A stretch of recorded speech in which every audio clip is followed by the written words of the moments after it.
తెలిసినవాడాగాను తెలియనివాడాగాను ఉపోద్ఘాతం. ఈ సంకీర్తన అపరాధ క్షమాపణ, ఆత్మార్పణ కోవలోకి వస్తుంది. జ్ఞానిని అని చెప్పుకునే అహంకారం, ఏమీ తెలియని మూఢుడిని అని పారిపోయే అజ్ఞానం. ఈ రెండూ కాకుండా కేవలం భగవంతునిపై ఆధారపడిన ఒక సామాన్య సేవకుడిలా అన్నమయ్య తనను తాను చిత్రించుకున్నారు. అంతా నీవే అయినప్పుడు అపరాధాలు ఎక్కడివి అని ప్రశ్నిస్తూ శరణాగతి తత్వాన్ని వివరించారు. తెలుగు సారాంశం.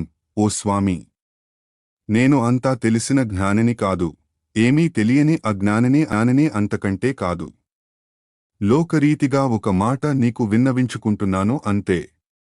నన్ను పుట్టించేది, నాకు బుద్ధిని ఇచ్చేది నీవే అయినప్పుడు ఇక నాకు అపరాధాలు, తప్పులు ఎలా అంటుతాయి? నన్ను నీ వాడిగా ఉంచుకుంటావో లేదో అది నీ ఇష్టం. మనసులోపల అంతటా నీవే ఉన్నావు. నీవే సర్వస్వం అన్నప్పుడు పాపపుణ్యాల ప్రసక్తి ఎక్కడిది? నీకు ఎదురు చెప్పలేము, అలాగని నీతో సమానులము కాలేము. ఓ శ్రీ వెంకటేశ్వర, నీ అంతరాత్మవు నీవే, కాపాడేది నీవే. నీ బంటునైన నేను నా విన్న మాట విన్నవించుకుంటున్నాను. English summary. In this humble yet logically striking hymn, Annamaya presents himself as neither a scholar nor an ignorant fool, but simply as a devotee speaking his heart to the Lord. He argues that since God is the creator and the one who bestows intelligence, how can any sin be attributed solely to the devotee? Whether inside the mind or outside in the world, the Lord is omnipresent. Therefore, as a servant of Lord Venkateshwar, Annamaya claims that he has no separate identity for sins to stick to him. He concludes that he is just a humble servant expressing his thoughts to his master. వివరణాత్మక విశ్లేషణ. పల్లవి. తెలిసినవాడాగాను తెలియనివాడాగాను ఇలా నొక మాట నీకెత్తిచ్చితిగాని. భావము. నేను అంతా తెలిసిన పండితుడిని కాను, అలాగని ఏమీ తెలియని వాడిని కాను. ఈ లోకంలో ఒక చిన్న మాటను నీ దృష్టికి తీసుకువస్తున్నాను, ఎత్తిచ్చితి, అంతే. వివరణ. భగవంతుని ముందు తన పాండిత్యాన్ని ప్రదర్శించకుండా అత్యంత వినయంతో సంభాషణను ప్రారంభించారు. చరణం 1. పుట్టించేవాడవు నీవే, బుద్ధిచ్చేవాడవు నీవే, ఎట్టున్నా నపరాధా లేవి మాకు, అట్టూ నన్నవారముగా మనగా నీ చిత్తమెట్టో, కిట్టి ఒక మాట మడిగితి నింతేకాని. భావము. నన్ను పుట్టించే బాధ్యత నీది, నాకు ఆలోచించే బుద్ధిని ఇచ్చేది నీవే. మూలమే నీవు అయినప్పుడు అందులో తప్పులు, అపరాధాలు మాకు ఎలా అంటుతాయి? మమ్మల్ని నీవారిగా, అన్నవారముగా ఏలుకోవడం నీ ఇష్టం. నీ దగ్గరకు వచ్చి ఈ చిన్న మాట అడిగాను అంతే. వివరణ. కర్త, కర్మ, క్రియ అన్నీ భగవంతుడే అయినప్పుడు జీవుడికి స్వతంత్రం లేని, తద్వారా పాపాలు కూడా ఆయన కృపతో తొలగిపోతాయని అర్థం. చరణం 2. మనసులోపల నీవే మరి వెలుపల నీవే, ఎనసి అపరాధాలు ఏవి మాకు, నిన్ను నౌగాదనలేము నీ సరివారమురగాము, అనవలసిన మాట అంటిమింతే కాని. భావము. నా మనసులోపల అంతర్యామిగా ఉన్నది నీవే, బయట ప్రపంచమంతా నిండి ఉన్నది నీవే. అంతా నీవే అయినప్పుడు మాకు విడిగా అపరాధాలు ఎక్కడి నుండి వస్తాయి? నిన్ను కాదనలేము, నీతో సమానంగా వాదించలేము. కేవలం ఒక విన్నపం చేస్తున్నాము. వివరణ. భగవంతుని సర్వవ్యాపకత్వాన్ని అంగీకరించిన వాడికి నేను అనే అహంకారం ఉండదు, అప్పుడు అపరాధాలు ఉండవు. చరణం 3. అంతరాత్మవును నీవే అన్నిటా గావగా నీవే, ఎంతైనా నపరాధా లేవి మాకు, వింతలేక శ్రీవేంకట విభరడ నీబంట నింతే, వంతుకు నేనొక మాట వాకుచ్చితిగాని. భావము. నీవు నా అంతరాత్మవు, నన్ను అన్ని విధాలా కాపాడే రక్షకుడవు. ఇంతకంటే వింత ఏముంది? ఓ శ్రీ వెంకటేశ్వర, నేను నీ బంటును, సేవకుడిని. నా వంతు బాధ్యతగా ఈ మాటను నీకు విన్నవిస్తున్నాను, వాకుచ్చితిని. వివరణ. భక్తుడు దేవుడికి బానిస, బంటు అయినప్పుడు ఆ బంటు యోగక్షేమాలన్నీ యజమానివే అన్నది ఇక్కడి తాత్పర్యం. తాత్విక విశ్లేషణ. ఈ కీర్తన నిరహంకార భక్తికి పరాకాష్ఠ. అద్వైత భావనలో విశిష్టాద్వైత భక్తి. అంతా నీవే అని చెబుతూనే నేను నీ బంటును అని చెప్పడం ద్వారా భక్తుడు తన వినయాన్ని చాటుకున్నాడు. అపరాధ విశ్లేషణ. మనిషి చేసే తప్పులకు కారణం అజ్ఞానం లేదా దుర్బుద్ధి. ఆ బుద్ధిని ఇచ్చేది దేవుడే అయినప్పుడు ఆ అపరాధాల బాధ్యత కూడా ఆయనపైనే వేసి రక్షణ కోరడం ఈ కీర్తనలోని విశేషం. సమర్పణ. నీ చిత్తమెట్టో అనడం ద్వారా ఫలితాన్ని భగవంతునికే వదిలేసే శరణాగతి కనిపిస్తుంది. నీయంతటివారెవ్వరూ నీకు నెదురేది ఎందు. ఉపోద్ఘాతం. ఈ సంకీర్తన దశావతార లీలలు, భక్త రక్షణ గురించి తెలుపుతుంది. భగవంతుడు తన భక్తుల కోసం అసాధ్యమైన పనులను కూడా సుసాధ్యం చేశాడని, అటువంటి నీ గొప్పతనం, శుద్ధి విని నిన్ను శరణు వేడుతున్నానని అన్నమయ్య ఎంతో ఆర్తితో చెప్పారు. నరసింహ, మత్స్య, కూర్మ, వరాహ, కృష్ణ అవతారాలలోని విశేషాలను ఇందులో ప్రస్తావించారు. తెలుగు సారాంశం. ఓ స్వామీ! నీకు సాటివచ్చేవారు ఎవ్వరు? నీకు ఎదురు నిలిచేవారు ఎక్కడా లేరు. నీ గొప్పతనం గురించి విని నిన్ను శరణు వేడుతున్నాను. ప్రహ్లాదుని కాపాడటం కోసం స్తంభాన్ని చీల్చుకుని వచ్చావు. బ్రహ్మదేవుని కోసం సముద్రంలో చొరబడి వేదాలను వెనక్కి తెచ్చావు. మందర పర్వతాన్ని మోసి సముద్రాన్ని చిలికావు.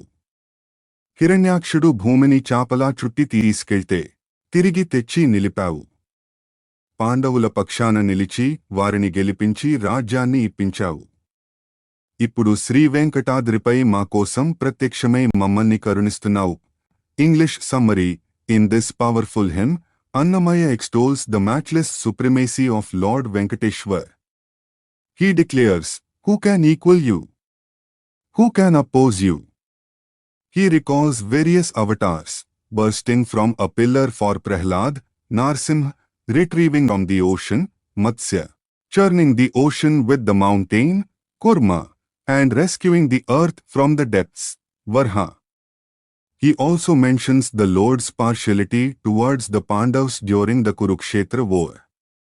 Annamaya concludes that the same Lord has now manifested on Venkatadri to shower his direct grace upon humble devotees like him. వివరణాత్మక విశ్లేషణ. పల్లవి. నీయంతటివారెవరూ నీకు నెదురేది ఎందు. ఛాయల నీశుద్ధి విని శరణంటి నేను. భావము. స్వామి! నీతో సమానమైన వారు ఎవ్వరు? ఎక్కడైనా నీకు ఎదురు నిలిచే శక్తి ఎవరికి ఉంది? అన్ని వైపులా వ్యాపించి ఉన్న నీ కీర్తిని విని నేను నిన్ను శరణు వేడుతున్నాను. వివరణ. భగవంతుని సర్వశక్తిమత్వాన్ని అంగీకరిస్తూ చేసే సంపూర్ణ శరణాగతి ఇది. చరణం 1. కావలనంటే దొల్లి కంభము చించుక వెళ్ళి కైవసమై ప్రహ్లాదు గావవా నీవు. కేవలనంటే బ్రహ్మదేవునికి వేదములు సోవల సముద్రమైన చొచ్చి తేవా నీవు. భావము. భక్తుడిని కాపాడాలనుకుంటే అప్పట్లో స్తంభాన్ని, కంభము చీల్చుకుని వచ్చి ప్రహ్లాదుడిని రక్షించలేదా? అలాగే బ్రహ్మదేవునికి వేదాలను తిరిగి ఇవ్వాలన్న సంకల్పంతో లోతైన సముద్రంలోకి చొరబడి వాటిని తీసుకురాలేదా? వివరణ. నరసింహ, మత్స్య అవతారాల ద్వారా భగవంతుడు తన భక్తుల కోసం ఎంతటి సాహసమైనా చేస్తాడని వివరించారు. చరణం 2. పట్టియెత్తవలెనంటే బాతాళాన బడ్డ కొండ కట్టియెత్తి పాలవెల్లి దచ్చవా నీవు. మట్టు పెట్టవలెనంటే మరి భూమి చాపగాగా చుట్టుకపోతే దెచ్చి సొంపుగా నిలుపవా. భావము. క్షీరసాగర మదనంలో మందర పర్వతం మునిగిపోతే కూర్మరూపంలో దాన్ని ఎత్తి సముద్రాన్ని చిలకలేదా? హిరణ్యాక్షుడు భూమిని చాపలా చుట్టి పాతాళానికి తీసుకెళ్తే వరాహరూపంలో దాన్ని తిరిగి తెచ్చి యథాస్థానంలో నిలపలేదా? వివరణ. కూర్మ మరియు వరాహ అవతార లీలలను ఇక్కడ గుర్తుచేశారు. చరణం 3. పక్షపాతమయ్యేనంటే పాండవుల గెలుపించి ఈక్షితి ఏలించి చనవీయవా నీవు. రక్షించేనంటే గాతరాన శ్రీవేంకటాద్రి ప్రత్యక్షమై మావంటివారి తగగరుణించవా. భావము. నీవు నీ భక్తుల పట్ల పక్షపాతం చూపి పాండవులను యుద్ధంలో గెలిపించి ఈ భూమిని ఏలేలా ఆశీర్వదించలేదా? ఇప్పుడు కూడా మమ్మల్ని రక్షించాలనే ఉద్దేశంతో శ్రీవేంకటాద్రిపై ప్రత్యక్షమై మాలాంటి సామాన్యులను కరుణిస్తున్నావు కదా. వివరణ. శ్రీకృష్ణ లీలను ప్రస్తావిస్తూ ప్రస్తుతం కలియుగ దైవమైన వెంకటేశ్వరుని సౌలభ్యాన్ని అన్నమయ్య కొనియాడారు. తాత్విక విశ్లేషణ. ఈ కీర్తన విభూతి యోగాన్ని మరియు ఆర్తరక్షణను వివరిస్తుంది. అశేష శక్తి. సముద్రంలోకి వెళ్లడం, పర్వతాన్ని ఎత్తడం, భూమిని నిలపడం. ఇవన్నీ భగవంతుని అచింత్య శక్తికి నిదర్శనాలు. భక్త పక్షపాతం. దేవుడు నిష్పక్షపాతి అని కొందరంటారు. కాని అన్నమయ్య పక్షపాతమయ్యేనంటే అంటూ తనను నమ్మిన వారి కోసం దేవుడు పక్షపాతం చూపిస్తాడని భక్త పక్షపాతం ఎంతో ప్రేమగా చెప్పారు. అర్చావతార మహిమ పురాణాలలో ఎప్పుడో జరిగిన లీలలే కాదు, ఇప్పుడు తిరుమలపై సాక్షాత్తు ప్రత్యక్షమై ఉండటం భక్తులకు కొండంత అండ. అందరివలనే ఉన్నా డాతడా వీడు ఉపోద్ఘాతం ఈ సంకీర్తన అవతార సామ్యము, కృష్ణ లీలా విలాసము గురించి తెలుపుతుంది. సాధారణ మానవుడిలా కనిపిస్తూనే అసాధారణ లీలలు చేసిన శ్రీకృష్ణుడిని ఇప్పుడు మన కళ్ల ముందు కనిపిస్తున్న శ్రీవెంకటేశ్వరునితో పోల్చుతూ అన్నమయ్య ఆశ్చర్యం వ్యక్తం చేస్తారు. అప్పుడు అలా చేసినవాడు ఇతడేనా అని ప్రశ్నిస్తూనే భగవంతుని సర్వవ్యాపకత్వాన్ని నిరూపిస్తారు. తెలుగు సారాంశం: ఈ శ్రీవెంకటేశ్వరుడు చూడటానికి అందరిలాగే సామాన్యంగా ఉన్నాడు కదా. ఆనాడు గోపికల మధ్య తిరిగిన కృష్ణుడు ఇతడేనా? ఇంద్రుడు చేసిన యాగపు నైవేద్యాలను ఆనాడు ఆరగించినవాడు. మునుల భార్యలు తెచ్చిన విందు భోజనాలను ఇష్టంగా తిన్నవాడు ఇతడేనా? బ్రహ్మదేవుడు దూడలను, గోపాలకులను దాచిపెట్టినప్పుడు తానే మారు రూపాలై వెలిసినవాడు. 7 రోజులు గోవర్ధనగిరిని ఎత్తి గోవులను కాపాడినవాడు ఈయనేనా? పూతన వంటి రాక్షసులను సంహరించి ఆటలాడిన బాలుడు ఇప్పుడు ఈ శ్రీవెంకటాద్రిపై వెలిసి బ్రహ్మాదులను కూడా ఏలుతున్నాడు. English summary: in this enchanting hymn, Annamaya identifies Lord Venkateshwar with Lord Krishna. He asks in wonder, is this the same person who appeared like an ordinary man among the cowherds? Is he the one who consumed the offerings meant for Indra and enjoyed the feast brought by the wives of sages? He recalls Krishna's miracles, expanding himself into calves and cowherds when Brahma hid them, and lifting the Govardhana hill for 7 days to protect the cattle. Annamaya concludes that the same divine child who defeated demons like Putna is residing on Venkatadri, ruling over even the creator Brahma. వివరణాత్మక విశ్లేషణ. పల్లవి: అందరివలనే ఉన్నా డాతడా వీడు ఇందుముఖుల గూడినా డీతడానాడు. భావము: చూస్తుంటే అందరిలాగే సామాన్యుడిలా కనిపిస్తున్నాడే. ఆనాడు చంద్రబింబం వంటి ముఖము గల గోపికల, ఇందుముఖులు మధ్య ఆడిపాడిన శ్రీకృష్ణుడు ఇతడేనా?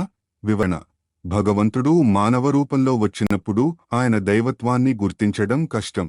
ఆ మాయను అన్నమయ్య ఇక్కడ ప్రశ్నిస్తున్నారు.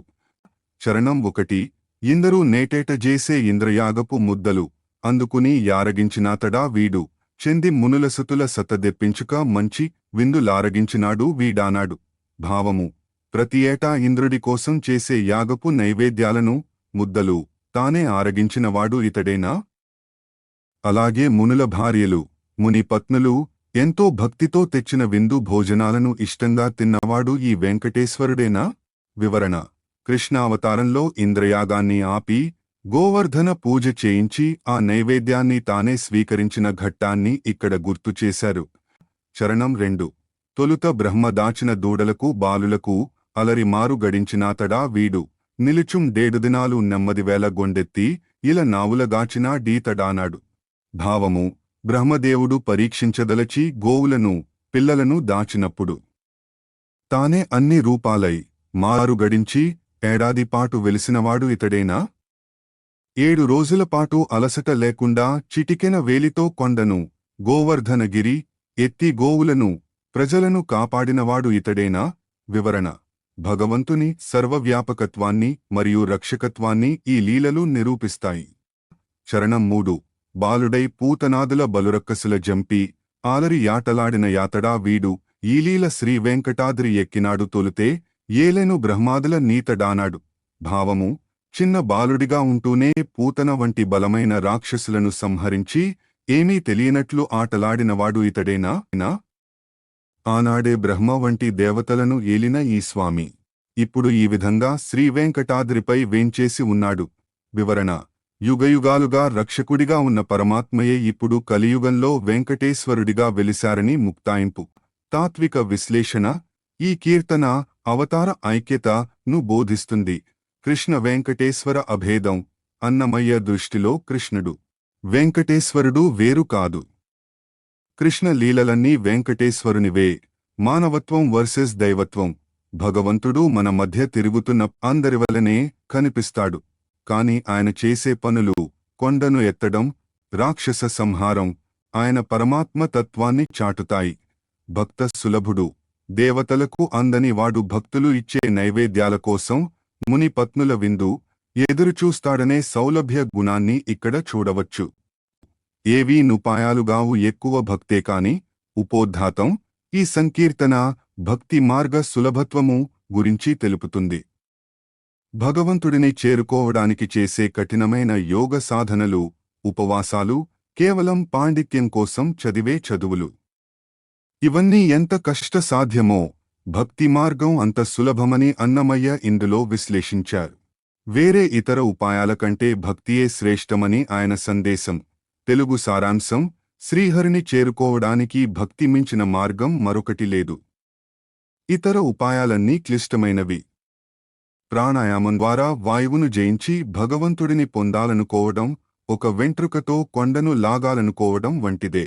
ఆహారం మానేసి ఇంద్రియాలను నిగ్రహించడం ఏనుగుతో పోరాడటం లాంటిది. మనసును బలవంతంగా అణచి ధ్యానం చేయాలనుకోవడం ఇనుప గుగ్గిళ్లు నమలడం లాంటిది. ఇవన్నీ విడిచిచి వేరే దేవతలను కొలుస్తూ తత్వాన్ని వెతకడం ఎండమావుల దగ్గరకు వెళ్లడం వంటిది. కేవలం శ్రీ వెంకటేశ్వరుని కరుణను భక్తితో పొందడమే ఉత్తమమైన మార్గం. English summary: In this philosophical song, Annamaya emphasizes that no spiritual technique is superior to bhakti, devotion. He compares other rigorous paths to impossible tasks. Trying to attain God through breath control, pranayam, is like trying to pull a mountain with single hair. Attempting to control the five senses through starvation is as dangerous as fighting an elephant. Trying to fix the mind through forced meditation is like chewing iron pellets. Searching for truth in misguided scriptures or worshipping multiple minor deities is like chasing a mirage to quench thirst. He concludes that seeking the grace of Lord Venkateshwar through pure devotion is the only simple and effective path. వివరణాత్మక విశ్లేషణ పల్లవి: ఏవీ నుపాయాలుగావు ఎక్కువ భక్తే కాని దావతి బడక ఇది దక్కితే సులభము. భావము: మోక్షానికి భక్తి కంటే మించిన ఉపాయం మరొకటి లేదు. అనవసరమైన ఆరాటాలకు, కష్టాలకు దావతి లోను కాకుండా ఈ భక్తి మార్గం దొరికితే భగవంతుని చేరుకోవడం చాలా సులభం.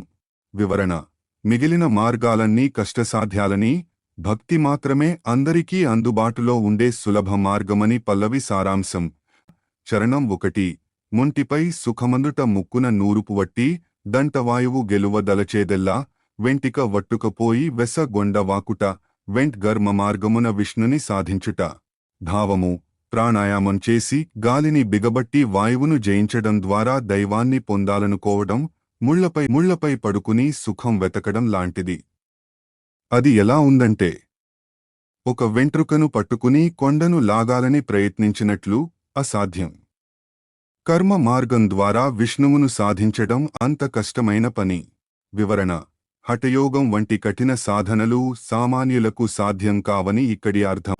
చరణం 2: ఏనుగుతో బెనగుట ఇల నిరాహారియే కానని పంచేంద్రియాల గట్టబోవుట నానించును పగుగిళ్లు నములుట బలిమిని ధ్యానించి మనసుబట్టి దైవము సాధించుట. భావము: నిరాహారిగా ఉండి ఇంద్రియాలను నిగ్రహించాలనుకోవడం ఏనుగుతో మల్లయుద్ధం చేయడం వంటి ప్రమాదకరమైన పని.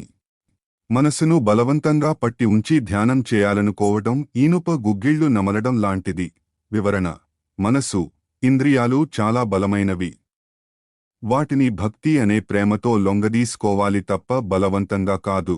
చరణం 3: దప్పికి నెండమావులు దాగ దగ్గరబోవుట తప్పు చదువులలో తత్వము నెంచుట పిప్పి చవి ఎడుగుట పెక్కు దైవాలగొలిచి కప్పిన శ్రీవేంకటేశుకరుణ సాధించుట. భావము: భగవంతుని తత్వాన్ని తెలియని చదువుల ద్వారా వెతకడం, దప్పిక తీర్చుకోవడానికి ఎండమావుల దగ్గరకు వెళ్లడం వంటిది. వేరే చిన్న దైవాలను కొలిచి మోక్షం ఆశించడం రసం లేని పిప్పిని నమలడం లాంటిది. వీటన్నిటికంటే శ్రీ వెంకటేశ్వరుని కరుణను ఆశ్రయించడమే నిజమైన ఫలితాన్నిస్తుంది. వివరణ: ఇతర క్షుద్ర దైవాలు లేదా పొడి చదువులు తత్వాన్ని ఇవ్వలేవు. ఒక్క వెంకటేశ్వర భక్తి మాత్రమే పరిపూర్ణమైనది. తాత్విక విశ్లేషణ.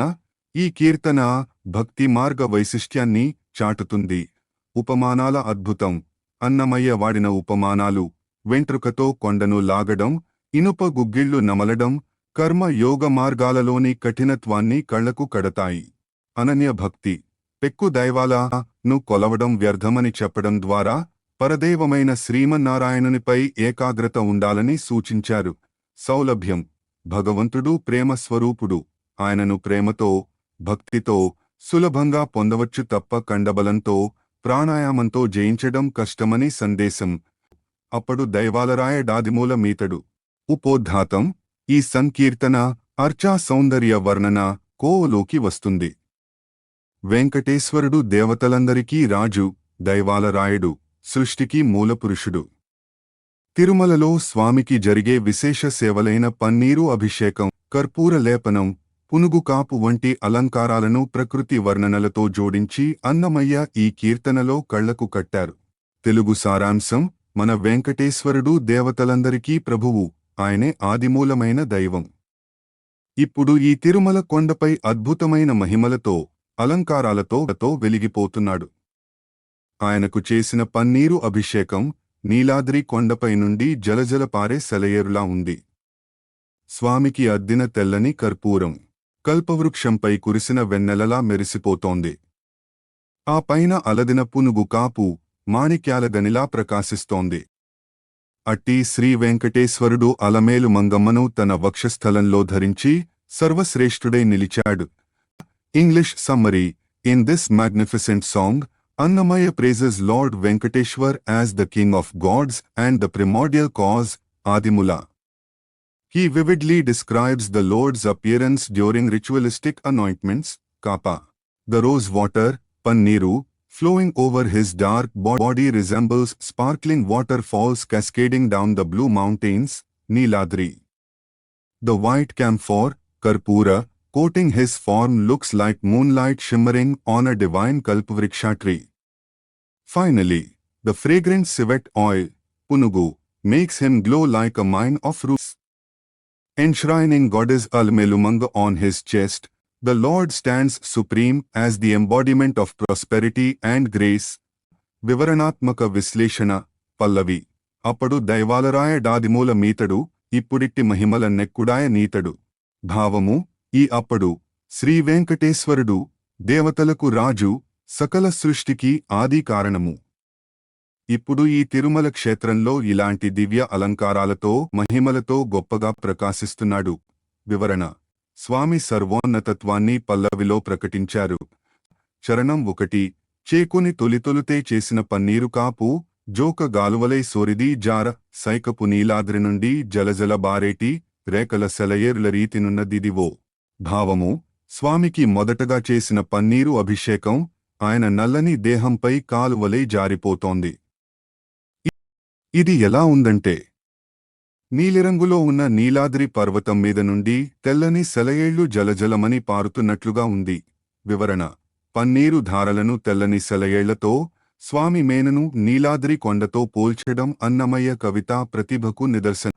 చరణం 2. తెప్పలుగా గుప్పినట్టి తెల్లని కప్పురకాపు, చిప్పిలిచు వెన్నెలలై చిందగాను, పుప్పొడిదోగిన కల్పభూజము నిలిచున్న, చొప్పున నున్నాడిదివో సొంపులు మీరిచును. భావము. స్వామికి దట్టంగా, తెప్పలుగా అద్దిన తెల్లని కర్పూరపు లేపనం వెన్నెలలా మెరుస్తోంది. అలంకారంతో ఉన్న స్వామి పుప్పొడితో తడిసిన కల్పవృక్షం నిలబడి ఉన్నట్లుగా అత్యంత సొగసుగా కనిపిస్తున్నాడు. వివరణ. కర్పూరపు తెలుపును వెన్నెలతో, స్వామిని కల్పవృక్షంతో పోల్చారు. చరణం 3. పొందుగ నంతటిమీద పూసిన పునుగుకాపు, కందువ మాణిక్యముల గనియైనట్టు, అంది శ్రీ వెంకటేశ్వరు కదే యలమేలుమంగ, చెంది ఎరత గట్టగా శ్రీవిభుడై నిలిచే. భావము. పన్నీరు, కర్పూర కాపుల తర్వాత అత్యంత సువాసన భరితమైన పునుగు కాపును స్వామికి అలదారు. అది ఎలా ఉందంటే మాణిక్యాల గనిలా ప్రకాశిస్తోంది. అట్టి శ్రీ వెంకటేశ్వరుని వక్షస్థలంలో అలమేలుమంగమ్మ స్థిరంగా కొలువై ఉండగా ఆయన శ్రీ మహాలక్ష్మీపతియే శ్రీవిభుడై దర్శనమిస్తున్నాడు. వివరణ. పునుగు కాపు వల్ల వచ్చే మెరుపును మాణిక్యాలతో పోల్చారు. లక్ష్మీదేవి కొలువై ఉన్న వక్షస్థలమే స్వామికి అసలైన అలంకారం. తాత్విక విశ్లేషణ: ఈ కీర్తన అలంకార ప్రియుడైన భగవంతుని ప్రకృతితో మమేకం చేస్తుంది. అర్చామూర్తి ప్రాశస్త్యం: విగ్రహ రూపంలో ఉన్న దైవం సాక్షాత్తు ఆదిమూలమని నమ్మి సేవించడం వల్ల కలిగే ఆనందం ఇందులో కనిపిస్తుంది. ప్రకృతి, పరమాత్మ: సెలయేళ్ళు, పర్వతాలు, వెన్నెల, కల్పవృక్షం ఇవన్నీ పరమాత్మ సౌందర్యానికి ప్రతిబింబాలే. శ్రీనివాస తత్వం: లక్ష్మీదేవితో కూడిన నారాయణుడే సర్వోన్నతుడని, ఆయనే మనకు అభయమిచ్చే అప్పుడు అని అన్నమయ్య చాటారు.